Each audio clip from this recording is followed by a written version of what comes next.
Shooting ফ্লোরের গেটে ঝুলছে তালা, বন্ধ রোল ক্যামেরা অ্যাকশন আওয়াজ, বন্ধ স্টুডিওর ব্যস্ততা। গত সোমবার থেকেই স্তব্ধ টলিপাড়া। পরিচালক রাহুল মুখোপাধ্যায়ের উপর নিষেধাজ্ঞা ইস্যুতে টালমাটাল টলিপাড়া। বৈঠক পাল্টা বৈঠকেও মেলেনি রফা সূত্র।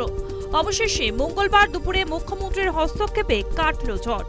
মঙ্গলবার দুপুরে নবান্নে যান প্রসেনজিৎ, গৌতম ঘোষ, দেব, ছিলেন অরূপ বিশ্বাসও। বৈঠকের পর দেব সোশ্যাল মিডিয়া পোস্টে জানান জট কেটেছে, বুধবার থেকে শুরু হবে কাজ। পরিচালক রাহুল মুখোপাধ্যায়ের গোপনে বাংলাদেশে শুটিং নিয়ে সমস্যার সূত্রপাত হয়।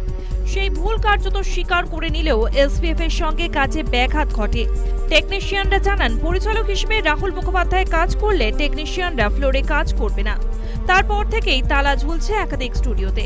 সোমবার দুপুরে প্রসেনজিতের বাড়িতে বৈঠকে বসেন পরিচালক প্রযোজকরা। Rahul Mukherjee will be the director of FVH's Pujo release. The whole thing started with Rahul, you all know.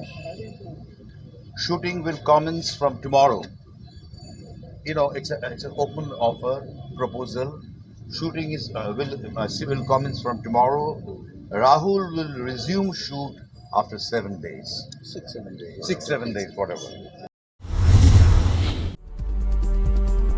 টলিপাড়ার এই অচলায়তন পরিস্থিতির জন্য ফেডারেশনের নিয়মের বেড়াজালকেই দায়ী করেছেন তারা।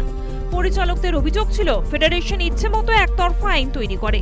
অন্যদিকে ফেডারেশনের তরফে অভিযোগ ছিল ষড়যন্ত্র করেই সোমবার থেকে কাজ বন্ধ করা হয়েছে। এই পরিস্থিতিতে সবাই চাইছিলেন তৃতীয় পক্ষের উপস্থিতি। প্রসেনজিতের বাড়িতে বৈঠকের পরই মুখ্যমন্ত্রীর হস্তক্ষেপ নিয়ে কথা বলেছিলেন অনেকেই। সেই মতো মঙ্গলবার মুখ্যমন্ত্রীর হস্তক্ষেপে কাটল জট। বুধবার থেকে আবারও চেনা ছন্দে ফিরবে স্টুডিও পাড়া। ঝড় ঝঞ্ঝা মিটিয়ে আবারও রোল ক্যামেরা অ্যাকশনে মুখরিত হবে টেকনিশিয়ান স্টুডিও থেকে Bharat Lakshmi studio. News time.